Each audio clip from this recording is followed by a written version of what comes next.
Welcome to the Morning Pour.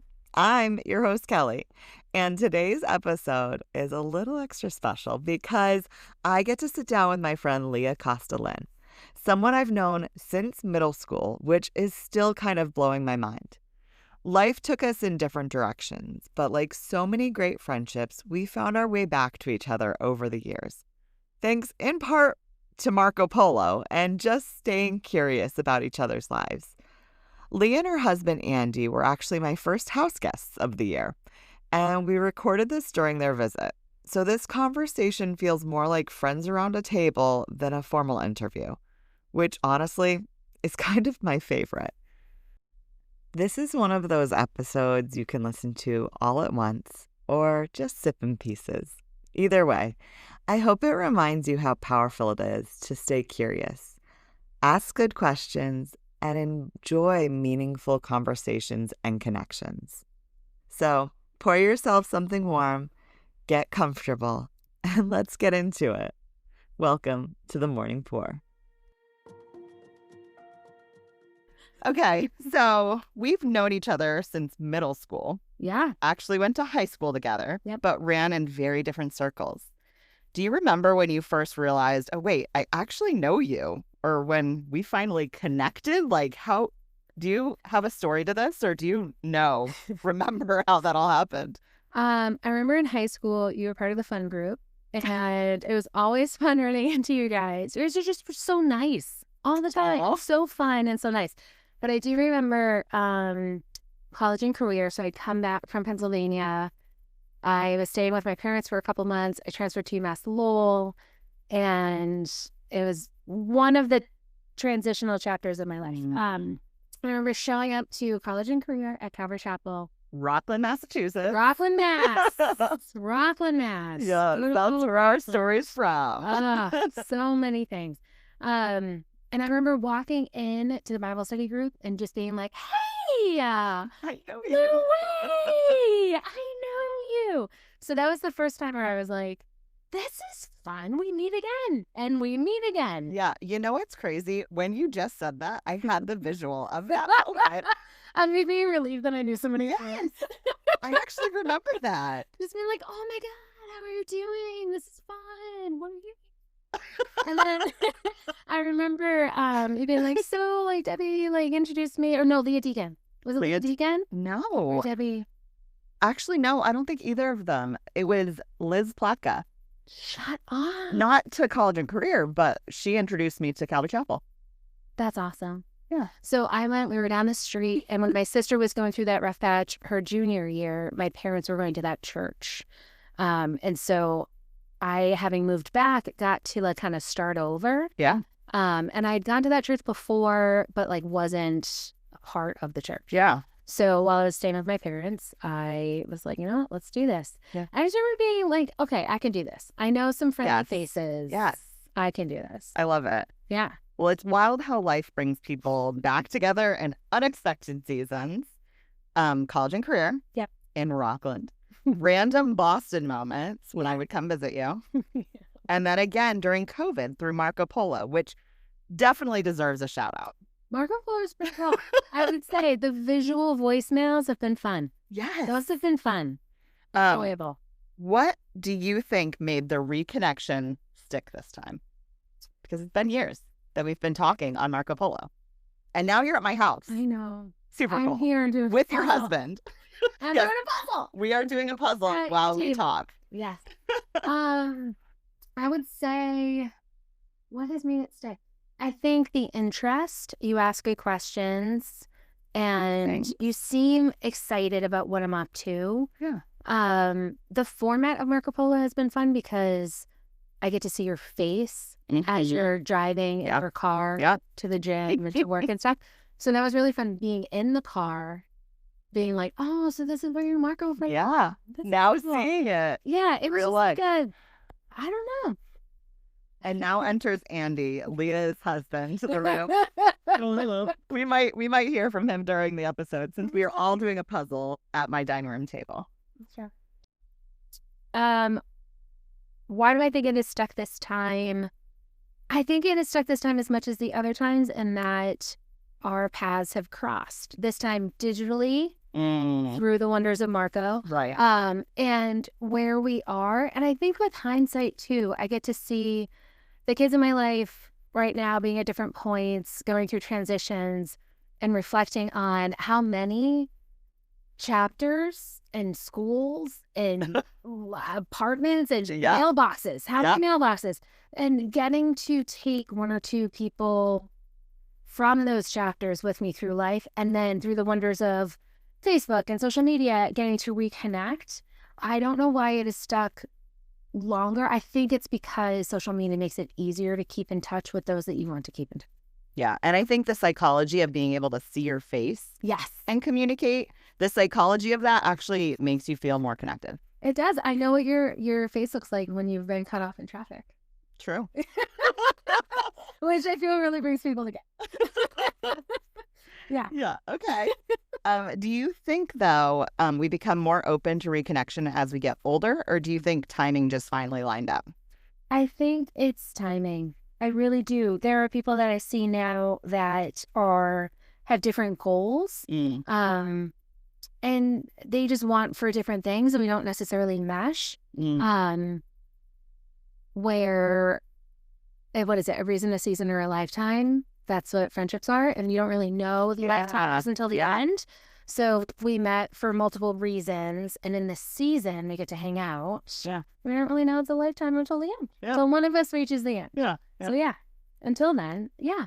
Does that answer your question? It does. And it actually goes right into this one. We didn't grow up close, but here we are now having deep conversations years later.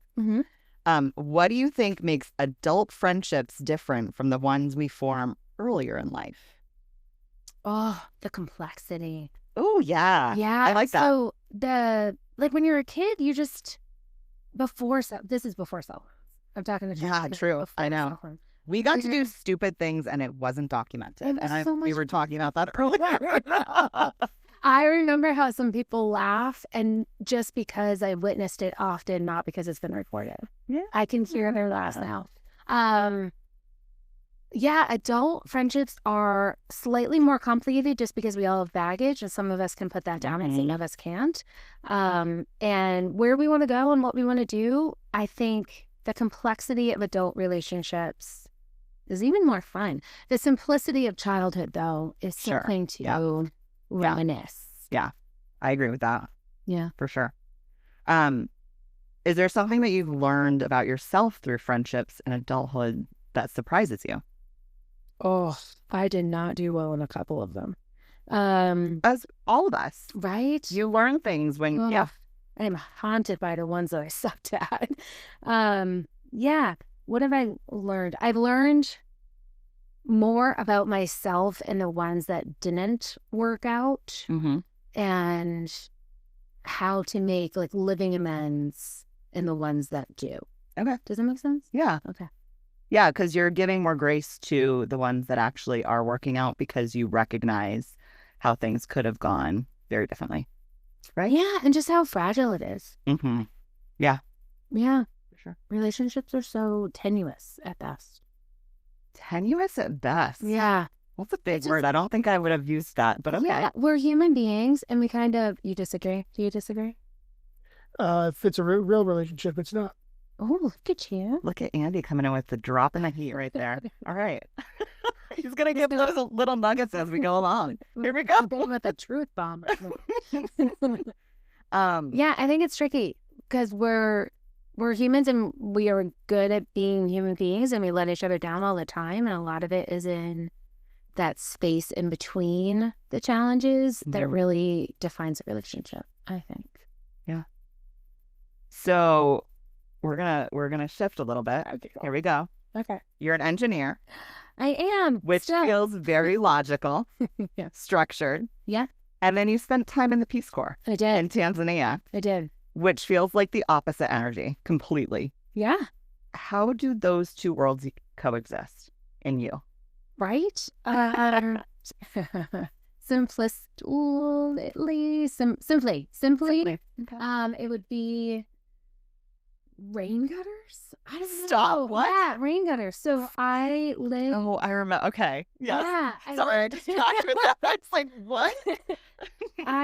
That's how I could sum it up. So I had informational interviewed a couple people that had done Peace Corps before I was going in, not really knowing what I was doing. Even during it, I didn't know what I was doing, but trying to learn from other people's mistakes. Sure. I've lived enough life to realize that enough good people have made mistakes that they probably would have liked to have learned from, so I'll learn from those mistakes. And so in that, somebody had said through all of the meetings before I left that don't do anything new your first year. Just figure out where you're going to buy your groceries, figure out how to mend your clothes, figure out how to wash your clothes, like get the basics down your first year. Don't do anything. What's your commitment? It's technically 2 years. So they put you through 3 months of training. Okay. So it's 27 months total, 3 months of training. So what they were saying was just own your primary assignment. So my primary assignment was I was a secondary education teacher, so math and physics. I taught math and physics in the school. So it's basically, they were like, just get it down. Just get down your first job. Okay. But being an engineer, there were all these things that I really wanted to do. Yeah. I remember when I lived in the mountains and there was erosion all around us and the dry season and mud season and rainy season. So putting rain gutters on my house was my... The funny thing is I also remembered... But I did it, and then I got a really good Centake to collect the water, and I did my filtration system and all of this stuff to the point where the school children that were responsible for getting me water, I didn't actually go down to show or to collect my water. People were noticing that I wasn't going to collect my water, and I wasn't sending the students to collect it. So they were like, "What are you doing? You don't have water." And I'm like, "But I do have water. I have a lot of water." And then fast forward. And this is how engineering was. It was a lot of one-on-one conversations. So I'd go to people's houses and chit-chat, and they would ask me about engineering, which was my undergrad, and I had done an internship. And come to find out, the community, there was a community building that through enough visits to the Duca, which is our like little shop that was down in the Village Center, they had watched me put the gutters on and like figured it out and like saw me go through enough rainy seasons that they themselves, the village elders, put gutters on the new community building, the tank and everything. So how do you do engineering? How do you do both? Yeah. It was really good advice in the beginning, and then just living engineering and having it kind of infiltrate what I was doing while having a full-time job, which was teaching. Isn't that cool? Yeah, actually, it's cool. I forgot that whole. Like honestly, it's been a long time since I've thought through this, but I love it. Rain gutters. Yeah, rain gutters for sure. I remember that, and like I'm like, wait, how does this all tie in? I don't. Yeah. That was a good moment. So, was there a moment while you were in Tanzania that shifted how you see the world, or how you see home? Yes. So this, I'll keep it from my perspective. Life happens wherever you live. Sure. And my sister said it best, so I'll kind of Tarantino it. At the end, what she said was, when I was really struggling with my transition back into the States and not having anywhere to live and yada, yada, yada, my sister summed it up beautifully, where she was like, but it's like you were in a coma for 3 years where like we knew your life. That we couldn't get you. Yeah, like we didn't really know what your everyday was like, even if I would send me photos home and stuff. Sure. So the parallel between living my life, I got a couple hard calls from the States where I had to like hike out to Iraq to get cell phone service. And so I'd set up these times and we'd go out and we'd chit chat, and couple of the conversations, we didn't really have texting back then, so I wouldn't know until I was on the call what was going on at home. And I remember somebody at home just being like, you need to come home. And I remember looking out, I could oversee like Kilimanjaro. Yeah. I lived on the border of Kenya. Yeah. And I remember thinking and then feeling and then saying, and all of it was, I actually need to get home. It's going to be dark and I need to like light my candles and make dinner. Like that's what I need to do. Yeah. I don't need to think about this. Figure out 3 days worth of travel to get back to Boston to actually get myself off this rock before, because I didn't bring my headlamp. You know what I mean? Like, this is where I am. So you were thinking logically versus... Yeah, and like in the moment. Yeah. Just, maybe what's urgent, what's important. Mm-hmm. So, yeah, there were a couple moments where worlds clashed, and you just kind of write it out and ask yourself what's urgent, what's important, what do I have to respond to, and just make sure you drink water and feed yourself in the meantime. Yeah. Good next step. And make better choices. Yeah. Wow. Okay, so we know that you did some problem solving there. Yeah. But how did that experience, like, obviously you don't know because this is your life and you've never lived any other life, but did that experience shape the way that you approach problem solving now, both professionally and personally? I think it reinforced it. It was the first time outside of my undergrad where I was surrounded by people that had the similar altruistic hopes and aspirations. So my takeaway from that is I did a really challenging thing. Mm-hmm. I did not come from the same background as a lot of the people that I served around. And so it allowed me the opportunity to see how other people were living at that time. Yeah. The environment that I went home to after my service was not the same as some of my dear friends at that point. Mm-hmm. And so it instilled in me one more end value, like one more experience that I can overcome challenging things and I can get through to the other side. Yeah. So it reinforced. Yes, that would be my answer. Yeah. This is so challenging. It's like I'm chit-chatting with you, but there's a thing. There's an orb in the middle of the table. I'm like trying to forget the orb. Are you feeling good about this? I'm feeling good. I'm a little steady. A little steady. All right, well, let's move on then. Okay. Okay, so we're doing so good on this puzzle, by the way. I feel like I should take a picture of the puzzle as well as we have a picture of us after. As it's progressed? Yeah. No, just like once it's done.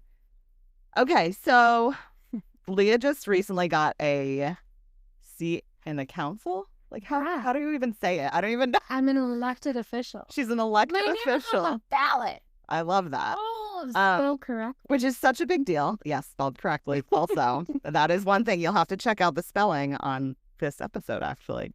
What does that role look like day to day? Oh, day to day. Hopefully it's not day to day, to be honest. Okay. It is a paid position. It's just a small stipend. I was told to forget that it's actually that is there and be pleasantly surprised every quarter. Love it. I said that to the finance department when I had to submit my direct deposit, and I was like, I was told to forget and then be pleasantly surprised, and they're like, yeah, that actually tracks. Yeah, that tracks. Yeah, just forget. So it's civil service. I am one of 9 voting members on the council in my town. And so a friend of mine was like, so you're the mayor? And I go, I'm 1/9 of the mayor. I am 1/9. I represent my ward, which some cities call it districts or IP. So I represent the residents in my ward and vote accordingly on everything. It's pretty cool. So far so good. Yeah. You're saying civil service, but I would say public service. Yes. Are they one and the same? I would think so. I guess I'm a public I'm public. Yeah. Public service. Yeah. Is this something that you've Good question. always seen yourself stepping into? No. Tell me. Honestly, I feel like that's the interesting part. Like, how did this come about? Because literally one day, Leiha was like, I am on the ballot. I was like, what does that actually even mean? I know. That's such a good question. I mean, to say the fun part, when we did vote in November, on the Tuesday of November, apparently, I'm told by my betrothed, the first gentleman of our ward, that I was giggling the entire time because I was just like, oh my gosh, it happened. It totally, I did it. Yeah. I'm doing this. And then I'm reminded gently by our city clerk, she goes, technically you were, when you submitted your signatures, you said that you had the intent and you were going to run. So she's like, so technically the day was this day and that you were just voted in. And I was like, okay, whatever. So I was approached in May to consider. There was an open seat and I said, no, thank you. And then I was approached in at the end of May and she was like, would you consider again? And I said, no, thank you. And then in June, and I knew we were going away on a family trip in July. So in June, when we were talking, I just asked her why me? Why would she consider me? And she just said the most flattering thing, so it got me considered.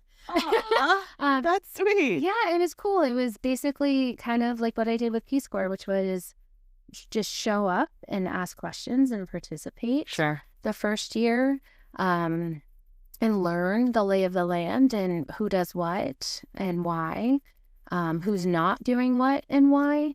And I'd been around enough that the other people around me liked my participation level and my leadership style. How you talked, Yeah. Okay. And they were like, we would like you to consider. So I did. And then I called papers, which means you get signatures. So I did canvas and asked people to nominate me and got enough signatures, got that in by the deadline. And nobody ran against me. So I got to run opposed. Love it. And it's a win-win. Yeah. Yes, so far. Yeah. Okay. Well, I have nothing else to ask about that because I know nothing, obviously. I don't have much else to share. This is a very new endeavor. And yeah, maybe this podcast can come out in like 2 years. Yeah. After I'm done. Yeah. Okay. So, well, we can always add that out too. Here's the thing. Like, I knew Leiha before Andy, and this is my first time meeting Andy, which is wild, right? Enter Andy. And enter Andy. So you're married now and living in Bath, Maine. True. Where you are in public service. True. A whole new chapter. Yep. And I feel like we were just kind of touching on this at dinner, but what has marriage taught you about yourself that dating didn't? Oh. Andy's eyes just lit up. Hello. I mean, do you want to turn this into a roasting hour? What can she? Do I need to pause? Oh, no.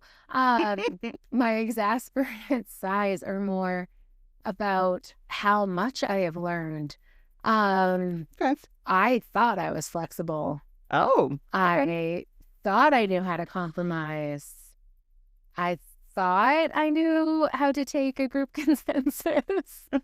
A lot of the challenges that I have day to day are more a reflection of me not bringing my best self.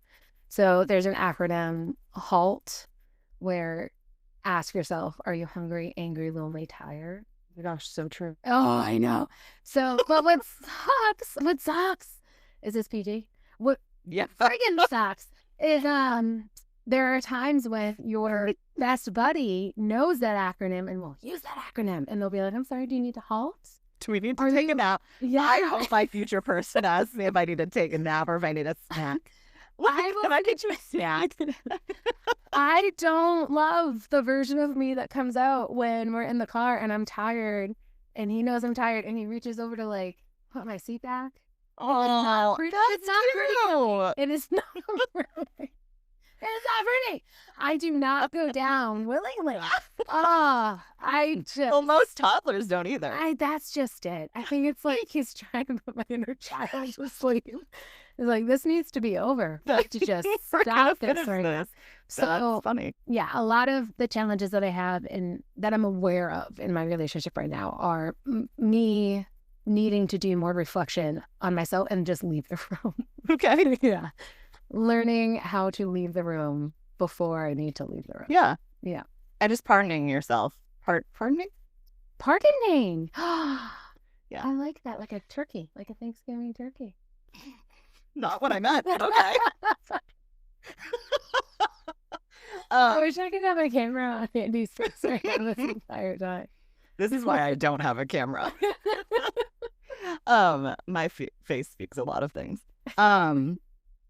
So how do you and Andy navigate big decisions, career moves, location, future plans? That's a lot of questions in one, but this reveals so much about me. We do this thing called State of the Union. okay. At home. At home. This is personal service. It is. It used to just be the two of us, and then they just got out of hand, and so now we do them with our paid professional, where that's where we talk about the real stuff and things that we probably the conversation needs to have an end. So we just have a person in the room that's okay, let's wrap a moderator in an hour. Yes. Yeah. Moderator, mediator, coach. Yeah. Okay. Does that answer the question? Yeah. State of the Union. What's something about married life that no one really talks about, but you've noticed that you can share? It is much harder than people let on about. Yeah. Much harder, or at least for me. Yeah. It's. And how long have you been married? Tell the people that. Soon to be 12, 14 together. Yes. Which is so long. It is so long. But it's not half your life. Yeah. So that's coming too. Oh, that's true. Hey, something to look forward to. We know so many people that have been with their partners for half their life. Yeah. More than half their life. Wow. And I'm still working on finding them. Wow. Yeah. Interesting. I never thought of it that way. Half my life. I just think when we hit a decade, it was a new unit of time. Yeah. That kind of freaked me out. Yeah. We got a little weirded at the double digits. Get it. Yeah. But it's exciting. It is kind of exciting. I say you're successful. So far, I mean, time will tell. So far, so good. All right. So I'm turning the corner again. Okay. This is your first visit with me in Florida, but you've been in Florida for a few days. Yes. What are your initial impressions compared to New England? Because I feel like this has been part of the conversation. I feel like it's fascinating. So let's talk about it. Florida is a very interesting state. I still have not wrapped my head around it entirely. It is. Do you want to tell people about the show that we're watching for your education? That is probably the thing that has made the most sense. So there's a show, it's Florida, man, and it's based on the Florida man or Florida people. And yeah, so my thought is there isn't a lot of want. Like your weather is great. Yeah. You had every single store you could ever want. She said, "What are you missing?" earlier. I'm like, I don't know. There's every store. And then there's beaches. And then, I mean, you have access to space in your state. This is true. It's like right down the street. What more could you need? It's a giant sandbar of a state. Yeah. I mean, the reptiles, I could take or leave. Yeah, me too. Me too. It's fascinating and is not New England. The hardiness of New England. Oh, that's a good word for New England. Yeah, hardy. We are hardy people. Yes. I remember when we were talking about your pot roast. Yep. And I was like, what kind of pot are we going to do that? Like, we were talking about the veggies. I like a hardy. And it was when things started to get cold down here for you. And all of a sudden, I think this is a little New England. Yeah, it is. It's a little itch that you need to, or scratch that you need to itch, or itch that you need to scratch. Yeah. So yeah. Yeah, I haven't, Florida. That's all you want to really say? I don't know. Well, what's one thing New England does better, or one thing Florida does better? Okay, Florida, your sunshine. Okay, we do better sunshine. Better sunshine. Love it. I would agree. Better access to everything. Just really? Everything. Well, okay, but are you thinking Maine, New England, or are you thinking Boston, New England? Because we grew up in like South Shore, Massachusetts area. True. I feel like we had everything. I don't know. We did have everything at the Hanover Mall. Or the Kingston. Was it Kingston? No, the Independence South Shore Plaza. Plaza. Independence Mall. South Shore Plaza. Okay. So we did have that. I would say New England, like being in Quincy and having moved back there and spent some time, I do miss public transportation. There's just something about not having. I it in was your shocked. car. We were in the car earlier and they were like, there's a bus. It was like the most amazing thing. And I was like, I need more context because I don't understand why this is amazing. The context is we've been in Florida a week, and that's the only bus I'm shocked we have seen. because you were in outside Disney. Orlando. But outside Disney, like Disney has its buses. Yeah. But this is not a Disney bus. It was like a public transportation bus. Yeah. And I was like, there's a bus. And then like, do you take the bus? And you're like, no. I wouldn't take that. And I was like, it's probably why there's not that many buses. Yeah. So There are, but okay. Yeah. Okay. All right. Let's go with that. Okay. Public transportation. New England does better. I would Hardy. It's a hardy place to be. Okay. the hardy winters. You really We're gotta earn that sunshiny stuff. days. Yeah. Yeah. We earn our sunshine. Yeah, you do. Yeah. Yeah, you do. We've talked a lot about real estate differences. Yes. What surprises you the most about housing, land, or lifestyle down here? The development down here is mine. It's just, it's limitless. It feels like it, right? Yeah. Oh my goodness. Like whole towns are being built. Mm-hmm. So we just visited Andy's aunt, and Yeah. it's supposed to be 600. There's 300 residences right now. It's supposed to be 600.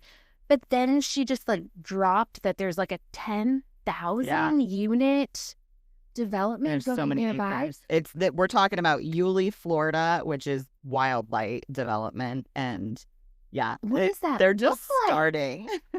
Like, do you have maps at every corner? Like, how do you know how to get out? We, Aunt Gay's not listening right now, but we definitely did a lap around the neighborhood last night 'cause we couldn't get out. We passed your house. I have my GPS on always, but that's me because I want to go around traffic, Okay. but also to get out of neighborhoods. There's no like tower in the middle. There's no like water tower in the middle. There's no clock tower to look. There's nothing to look up at. It's just flat, and there's no real like Direction. Huh. I Yeah. never thought of it in that. You need like a North Star. Like maybe that's what developments do, is like put something in the middle that tells you where you The are. engineer in Leah is going wild thinking, how do I develop something? How do I create this? It's more, how do I get out of here? Makes sense. How do I get out? I mean, that's something that is funny. I like that. Yeah, Um, good trademark. okay, so now here's the question. Could you and Andy ever see yourself living somewhere like Florida? Oh, we talked. Or are you New Englanders for life? We talked about that. I really love where I live, and if we did talk about this, if one of our jobs came down here, so I've traveled for work a bit. Mhm. I could do a stint. Okay. I could definitely do a stint, but I don't think it could be like a forever. I think So I'd you have would to be snowbirds. if for a project, for work. Sure. Okay. Yeah, for some type of coastal erosion related endeavor. Like if Florida was suddenly like, hey, maybe we want to be 300 feet sea level Okay. at some point, I'd be like, okay, well, let's talk about that.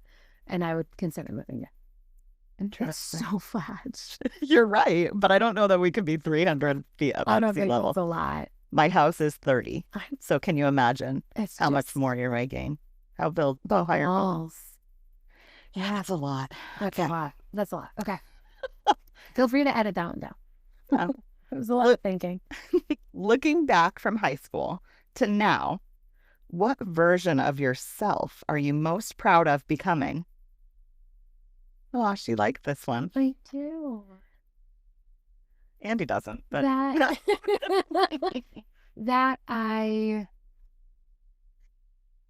that I have made good choices to get to where I am right now. Being this age, I have made some fork in the road decisions. And there are times that I not lament, but just feel a little bittersweet about making certain choices. Sure. And I like to think that in another universe, in a parallel universe, Leah over there made that choice, and I hope she's happy. So where I am now, I would say I have made some challenging choices, and I'm happy in this universe. in this parallel universe, I get to live in this one. And that's what I say to Andy often is I'm like, I get this one. Yeah. This is so cool. It wasn't easy by any means. And I'm really happy and joyful where I am. Yeah. I love that. That's a good question. Although little Leah at Rockland High, I just want to be like, just stick it out. You got this. Yeah. Just stay strong. Stay strong. We all could have given ourselves that thought in Rockland High. Those teachers probably saw us and they were just doing their time. Just being like, these kids can make it. They can do it. What's a yes you said that felt scary at the time, but ended up shaping your life in a meaningful way? Oh my God, marriage. Oh. Hands down. I was so terrified. My hands are sweating even now. Okay, Cupid, by the way. Let's give them a shout out. They're for you, one. Yeah. Just the legal binding, defining of the relationship. Yeah. It still makes my hands sweat to this day. DTR. Yeah. Yeah, girl.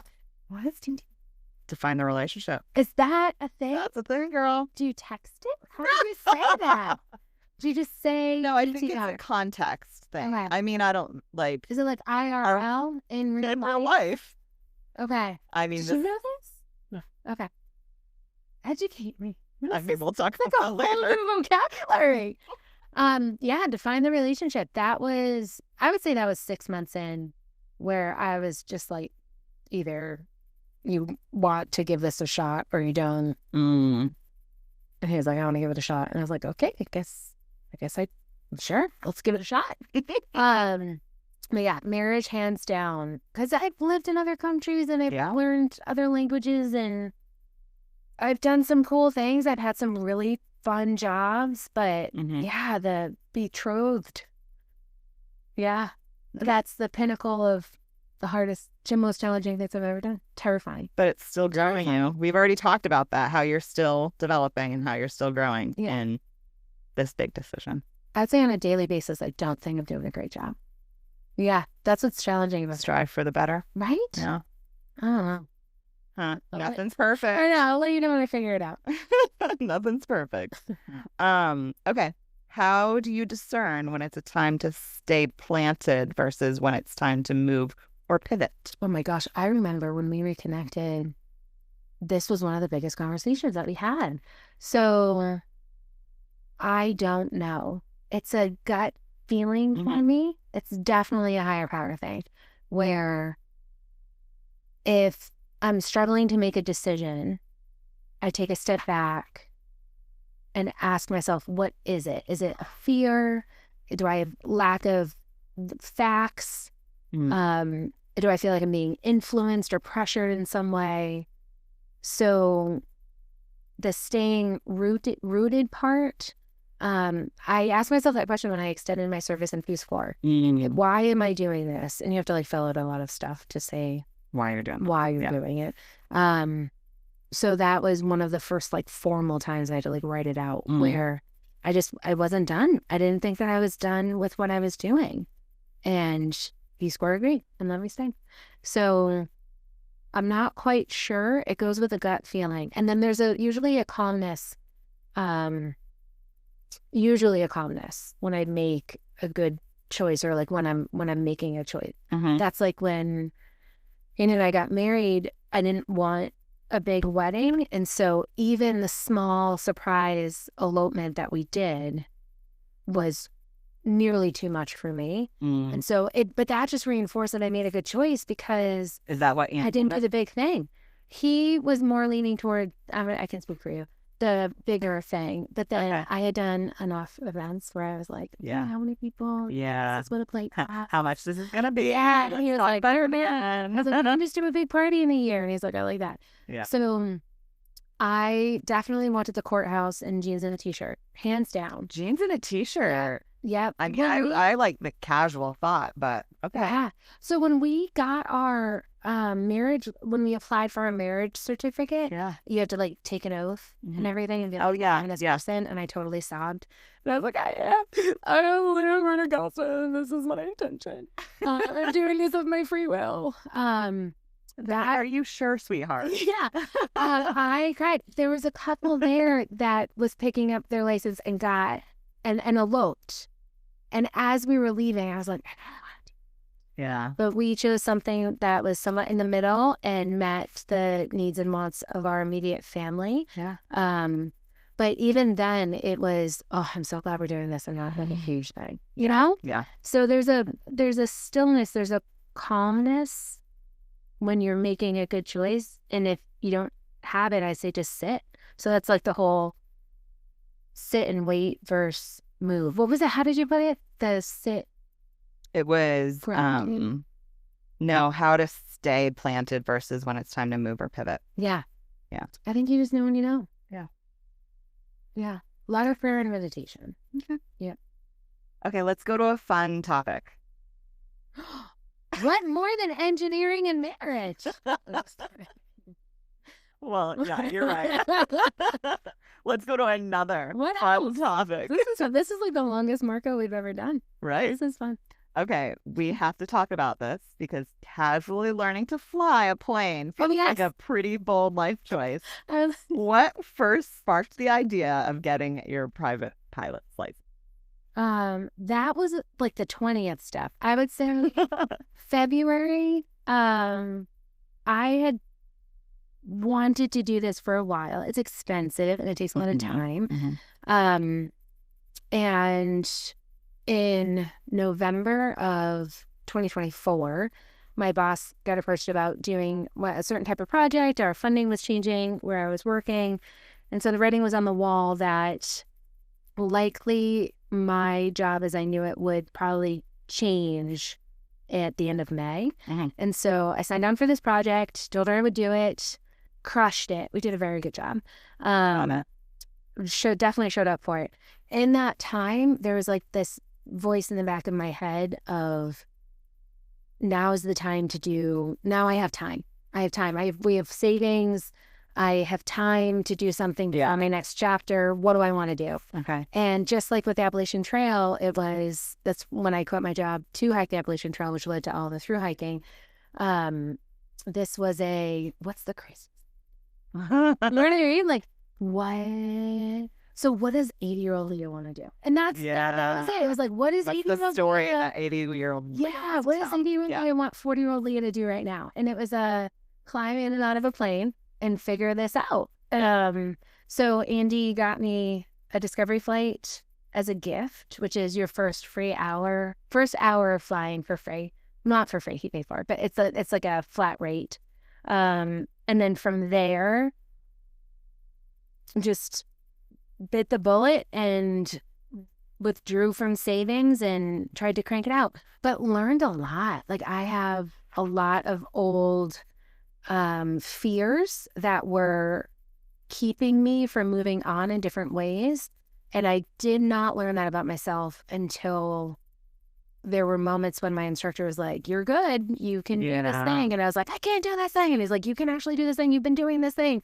So that I learned a lot about my lack of confidence in certain ways, and just the fear of the unknown and not being able to troubleshoot every single thing. Yeah. There's no autopilot. I've actually loved being a part of that processor.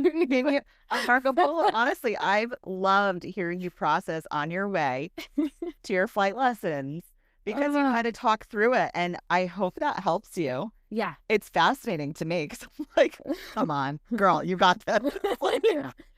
I'm gonna tell you all the ways that I could probably crash this plane. Yeah. Yeah. So I find I actually have enjoyed your processing of it. But thanks for being on the journey with me. Yeah, girl. So that was the moment you went from that sounds cool to I'm actually doing this. When the time opened up. Yeah. Okay. It was like it's now. Let's just see how far I can get now. Yeah. I did it for 80-year-old Leah.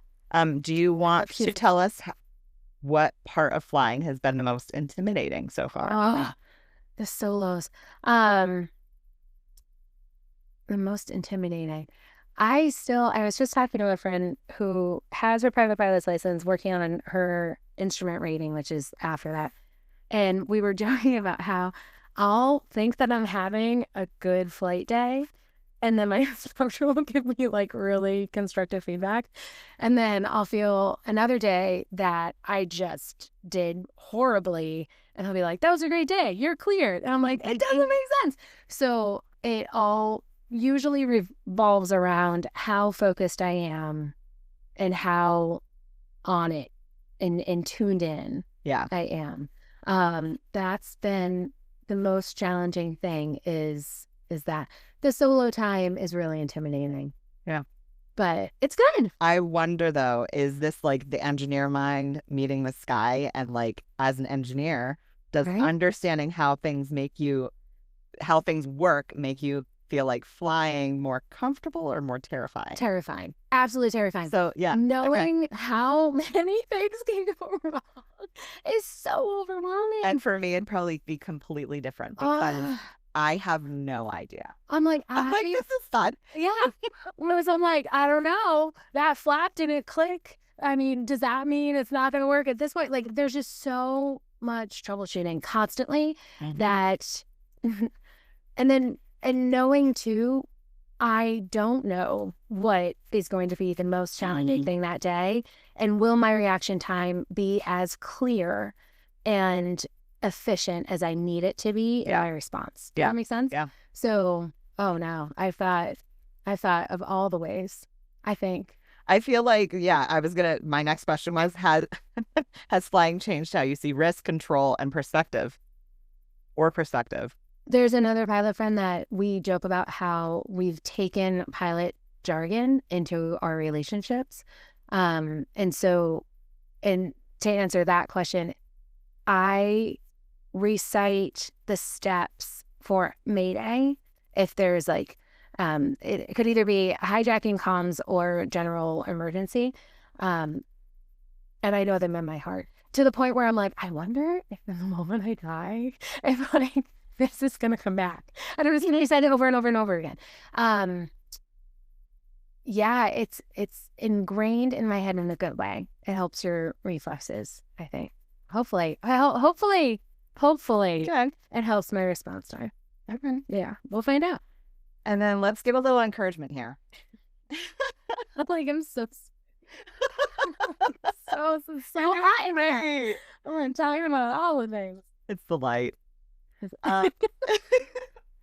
If someone listening has a dream that feels too big or too impractical, what would you tell them?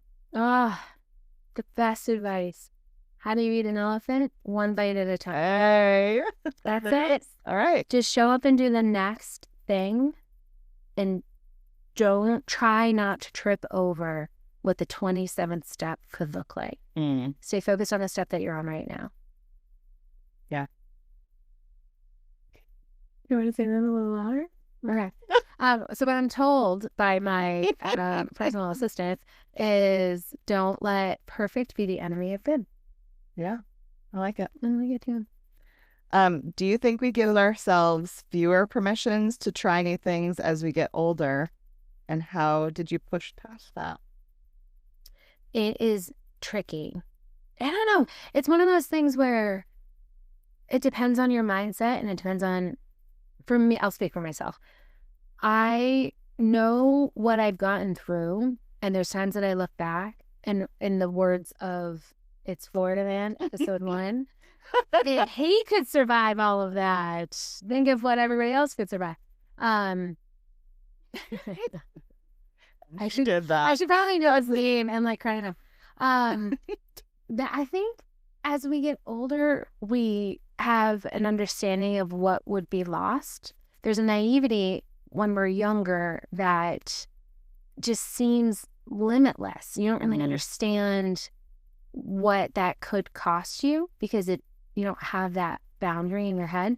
Whereas as you get older, like say you've been in a car accident, or say you've experienced assault or whatever it might be, there's a moment when your boundary is crossed and you feel unsafe.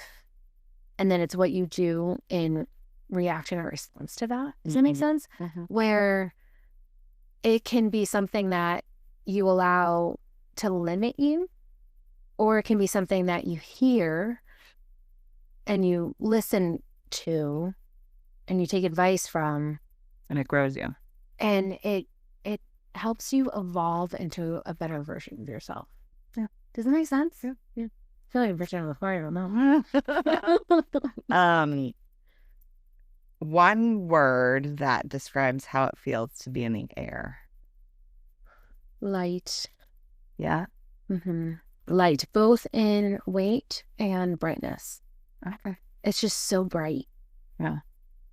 And just the feeling of the wind carrying you and kind of jostling you, it reminds you of how insignificant you are. So light. Light. L-I-G-H-T.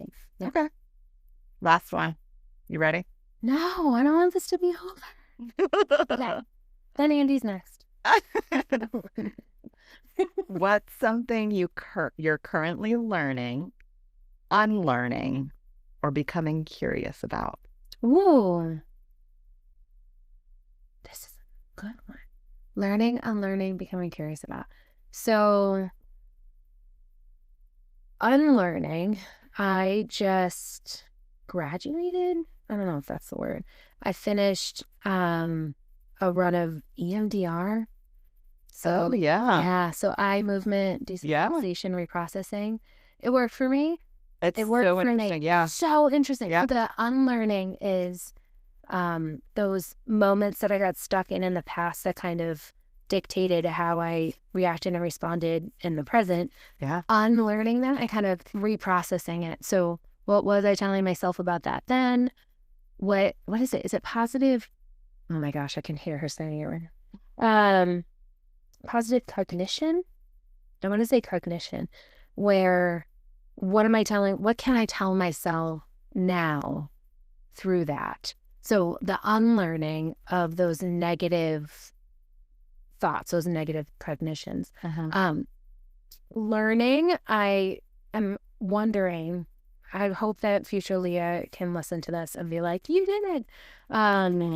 But learning, I do want to go back for my PE, my professional engineering, stay up my license.